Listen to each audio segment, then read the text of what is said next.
Ahojte kamaráti, máme útorok 14. júla a ja som tento tábor svoj outdoorový, decká, zakývajte mi, zobral na jedno z krásnych miest na východoslovenskej nížine pri rieke Latorica. Sa v obci Oborín nachádza vodná zážitková cesta. Naučný chodník, ktorý takmer celý vedie po takejto drevenej lávke. Nie je veľmi dlhý, má nejakých 300 metrov lávka.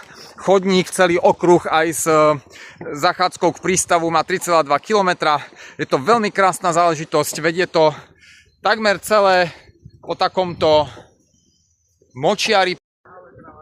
Easy, ja sa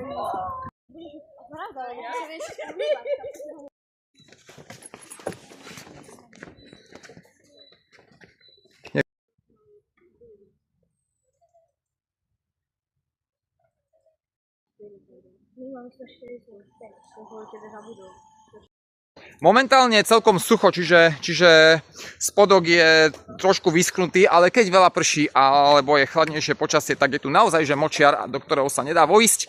Takže toto máte môj letný tip na to, zobrať decka, prepraviť sa do obce Oborín a navštíviť tento krásny naučný chodník, ktorý sa volá Vodná zážitková cesta.